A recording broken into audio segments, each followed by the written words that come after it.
I'm a professional artist, and I have the wonderful opportunity to live in Beaufort, South Carolina. My husband and I moved from the eastern shore of Maryland about 9 years ago, and I wouldn't have moved then because I had opened an art gallery in Easton 21 years before that, and that was like a baby to me. But I haven't looked back. It's been a wonderful experience to be here and follow my professional career. To be honest, I was a little concerned, would I ever get any more commissions? It was easy to do when I lived in Maryland, but guess what? I think it's even better here. I'm very grateful. I do watercolor or work in watercolor and oil. I like to paint everything. I was trained as an illustrator. Illustrators draw everything, and now I paint everything. And just to go back to my, and the subjects here in the Low Country are endless. I thoroughly enjoy painting every single subject, but most of my commissions are portraiture, which I really love, but quite frankly, I'm happy to paint anything. So my career started after getting my Bachelor of Fine Arts in Moore College of Art in Philadelphia. I started studying actually as a young child. I first knew that I was an artist when I was 5, only because my parents were called into school, and I thought I was in trouble. But it was that the teachers wanted to say, we think there's an unusual talent here, and we hope you cultivate it. And I really do believe my parents would have on their own, but that as a child was the first time that I heard that I was doing something that other kids weren't doing. I mean, we all color and make art, but apparently I was doing it differently. So I'm grateful to those teachers, and I started studying as a child every Saturday at the Wayne Art Center in Wayne, Pennsylvania. And then in high school, I would take the Paley Local into Philadelphia every Saturday to Moore College of Art. I loved the environment, but Moore gave me everything I needed to have a professional art career. And illustration was a good fit because I love to draw. So coming to Beaufort, though, I have so many more opportunities to paint beautiful landscapes than I've ever had, mostly because I now have a studio at Atelier Off Bay, right at 203 West Street. We're here, there are 14 working studios. It's a wonderful environment for us artists. We can even get critiques, even if we don't want them. But that helps us. You know, we're all at a certain level, and having a critique helps to push us a little bit more. And I'm really grateful for that. I'm grateful to be in this environment. A really fun experience I got when we first moved to Beaufort was that one of the images that I had painted, which is a pile of crabs, was put on a billboard. It was a competition, and the Adams Billboard Company had a competition here for 3 years. And they would choose 10 artists and have one image. So my pile of crabs traveled around Beaufort County for a year on different billboards. That was great fun for me, but also it showed me how Beaufort County really does want to support the artists and the arts. It was a great opportunity, not just for me, but then for 30 other artists over the next 3 years.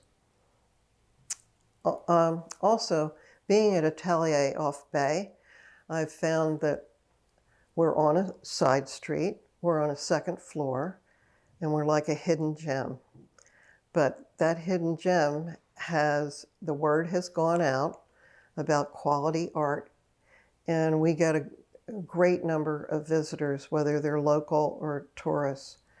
It's energizing to be in an environment where you're not only working with other good, fine artists, but to have people who love art come in and give us encouragement. I was privileged to be part of Art Pop, which is a competition that was here in Beaufort County for 3 years. Adams Billboard Company donated 10 billboards, and so they selected 10 artists, each artist one image, and they'd put it up on a billboard and then take it down, put it on another billboard, so it went around the county for a year. The image that they chose for me is this one here on this model of the billboard. And it's obviously a pile of crabs, but it's called prime real estate because the crabs are on a real estate newspaper. And over here shows you the large size of it, which was 22 by 30. And I would like to show you, though, some of the thinking process as an artist going through how to create a piece like this. Obviously, it's complicated with all these little shapes and values going on. So I did a value study, and this is, by the way, watercolor. So this is the image that I started with, but you can see in the final painting, I made all of this much lighter so that the crabs would come forward. So these are just hard copies to show you, but then I Xeroxed it, overexposed it, and what this shows, this is the guy that's the focal point. You see the lightest light next to the darkest dark, but also look at how this crab is pointing up to this one. So I wanted to highlight that as I was painting it. That's in my thinking it anyway. So I exposed it more, and this starts to show a shape of midtones. But see, now I start to see this dark path around. And ideally, we like to have interlocking shapes of lights and darks. In a painting, it helps to hold it together, especially when it's something complicated, a pile of crabs. And then this is just my tracing or my road map. As I'm painting, I can go back and look at these shapes. Here's the dark shapes, but if you see these little parts here, I have a W in there. In watercolor, if you paint over the white of the paper, you can't get that total white back. So I literally put W where I want to keep white, because if I start to go fast, I might lose that white. So how did we choose Beaufort versus Maryland? Well, we have kids that are adult children who are in Atlanta, Savannah, and Charleston. And this seemed like a good fit, especially because we love the water. And here we are on the Inland Waterway. And it's an arts town. So we're closer to family, and I am free to do my own work now. I enjoyed helping 35 other artists with their art careers. In fact, I loved it. And I didn't know it at the time when I started the gallery, and it's called Troika Gallery in Easton, Maryland. But I was really good at sales. I was shocked. It's easy to sell someone else's work, but sometimes a little embarrassing dealing with your own. But now I get to just work on my pieces, and I think it's just great fun. When I was a senior at Moore College of Art, I was put in a work-study program, and I was placed at the Container Corporation of America in Oaks, Pennsylvania. I couldn't imagine that you could just draw all day. And seeing the other artists in the lab and seeing that they were making really good money, it's like, isn't this awesome? So I started out as a package designer and went on to be an art director. And then when I had children, I stayed at home with them, but the art would come to me in spite of that I wasn't in a working environment. So I started illustrating more earnestly, and finally there was an art agent that came to me who had seen one of the children's books I'd illustrated at a book fair and asked to sponsor me. Well, he got me work all over the world. That was just wonderful. But eventually I started to paint more. And once we moved to the Eastern Shore and we opened an art gallery, I devoted my career to painting. And as I said, I really enjoy painting every subject. And at the time I was not doing portraiture. But since then, I think the heads have kind of taken over. During my art career, I found that being a successful artist, one ingredient that is very important is to say yes. Meaning, if someone asks you if you can do something in the art field that you haven't done before, you just say yes and go figure it out. And probably that's true of many careers, but it certainly has been for me. Being an artist, though, is such an integral part of me and my personality, my activity. And I found that if I have a quiet period where I'm not making art for one reason or another, I need to get back to it because I'm just a lot more at ease and probably a little bit more pleasant. My goals have been in art really as a business. This has never been a hobby to me. And maybe it's because of my illustration training, but I'm used to deadlines. In fact, I work best under pressure. And I enjoy that kind of nudge. My future goals really are to do the best I can to glorify God in the talent that He's given me.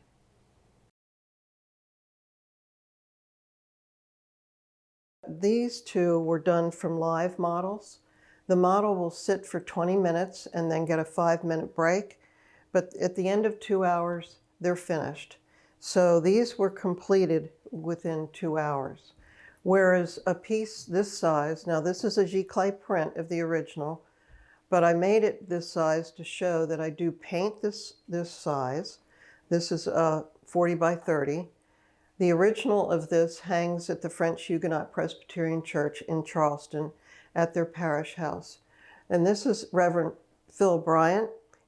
The congregation wanted to honor him because he'd been there for 36 years. Phil said to me, "But Jennifer, I'm not a formal man. I don't want this portrait. I'm about visiting sick, baptizing babies, or being with my 7 dogs." So I thought, well, maybe if we put him with a baby, then that would help him to buy into this whole thing. And at the end, I think he was quite pleased. Whereas one like this that I've recently completed, now this is a gentleman, Lee Chambers from Baltimore, Maryland. I moved to Beaufort from Maryland, but they didn't know me in Maryland. They actually found me here at Atelier Off Bay. The founder of the Chambers USA is an architecture firm. This man, the founder, Lee Chambers, is deceased now. And when I was asked by the current owner to paint him, I was given this image, but they only had black and white. So they gave me some other photos that show his coloring, but I couldn't really see his eyes other than the size of the eyes here, but they look dark here. But in the other color photos, they look light blue. One like this ends up being a little more challenging because I can't meet the client, or I can't see enough photos to give me the idea. With Reverend Bryant's portrait, I took about 90 photos, and I could take little parts out of each one, and that helped a lot. The reason that portrait took so long was all the detail. I am inspired to paint the light, and all artists will probably tell that to you, but that's what we see. We're not painting objects necessarily. We're painting the values, but mostly that light. As you're driving around or walking around and you see a beautiful color on the green the grasses as they are here in Beaufort now in July and August. They sing. Well, why do they sing? They sing because of the light. So my process in painting is hopefully to show the viewer this excitement that I feel inwardly about the subjects that I'm painting, whether it's a landscape or a figure, even the light on the hair of someone or on their shoulder or what have you. It's just very inspiring to me. And the process of making the paintings certainly varies between watercolor and oil, but the end result for me is always to bring the viewer in and have some emotional response to it. This painting here, actually I got the image from our backyard. I'm so fortunate that we end up being on the marsh because we get so many birds of the area coming in and feeding. But the original of this painting was 68 inches wide. And that was designed to be that way specifically for the client.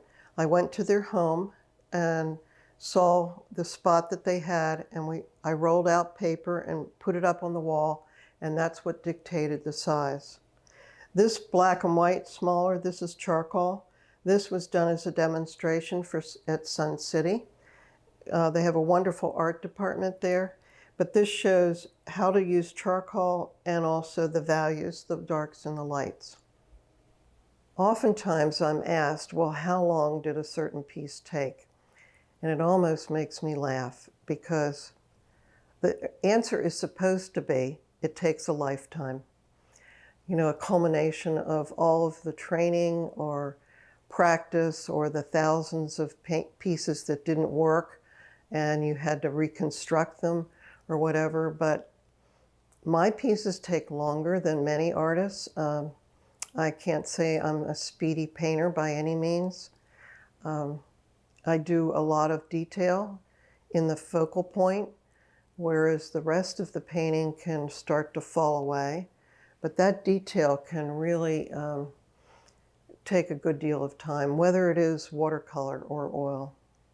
Living in Beaufort County has been a real gift to me and my husband. We feel like we've come home, both in our friendships and our church affiliation. Most of our friends come from our church, but being here in the Low Country, the beauty is just amazing. The clouds, of course, sunsets, sunrises are always beautiful, but here there's a certain light quality that I haven't seen in other areas. In watercolor, I do a lot of drawing. You can see all of this, but this lines up, helps my composition before I get started. And this watercolor I'm handling differently than many. Oftentimes I would do a wash all the way across and paint back into it, but this is actually small shapes of color and value.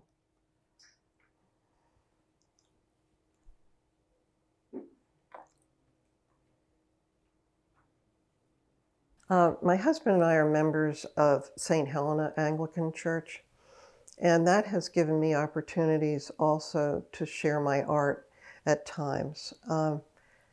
Every Easter, the windows in the sanctuary have very wide windowsills. And if ever you're around for Easter, do come in and see these gorgeous, gorgeous floral arrangements. The last 2 years I've gotten to do the floral arrangement, but I've added a painting into it so that I key both the flowers and the painting hopefully together so that they are there to glorify God. Also, there's an art ministry there with a Sala gallery in the parish house. And artists can take turns showing their work there, which I've done, and it's been fun, and we're grateful for that too. So here I'm laying down water, and I'm doing that so that when I put the pigment there,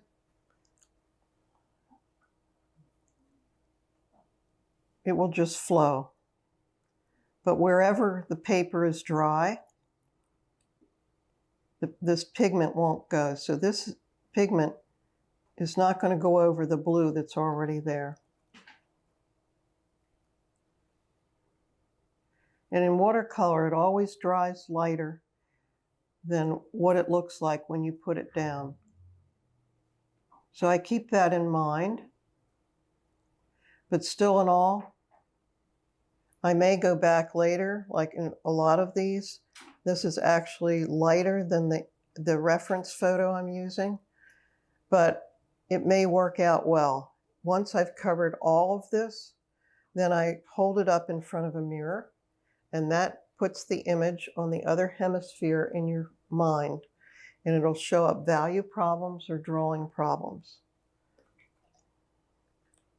And that's when it'll tell me whether I should put other glazes on and make it darker. Also, I keep the board in a slanted position so that the water will run and the pigment.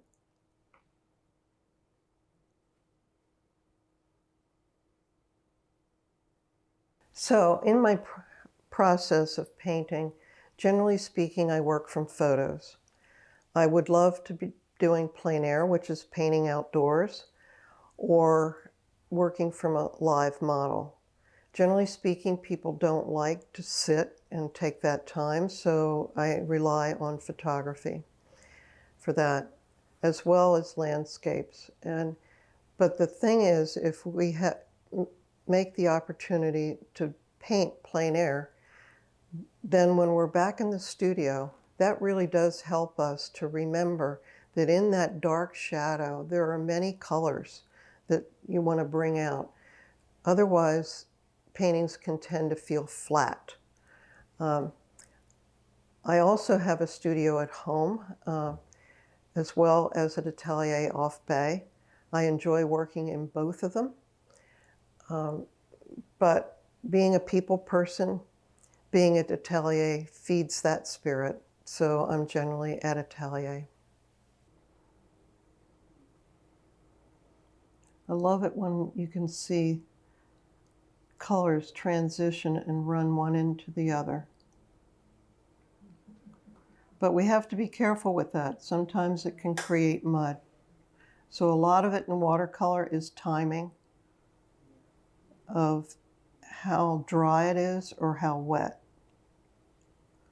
It just takes practice. It's like a sport. You have a rhythm, and that rhythm works well if you've been doing it often. If you haven't and you start over, oftentimes it's like, okay, I have to figure this out again, all over again.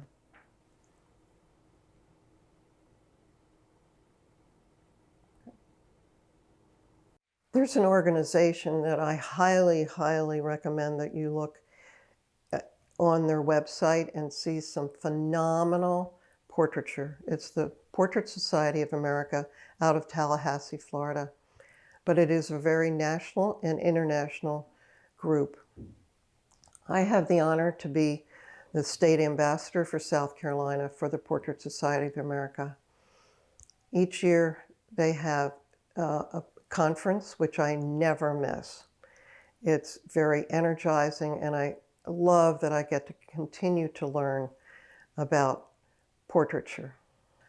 For artists that are aspiring to where do I go from here in Beaufort County, as I say, we have a plethora of beautiful views. I would suggest that you just go out and start to either draw or paint. But do, if you can, find a mentor, whether it's taking a class or meeting with an artist.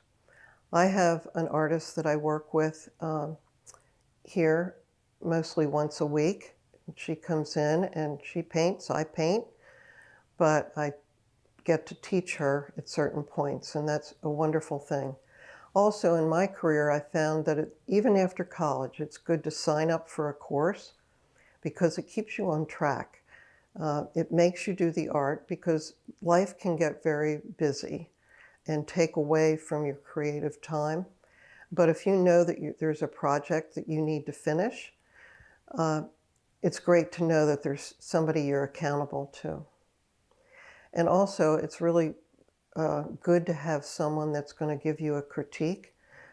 That's very encouraging, but it gives you a sight, a line to shoot for.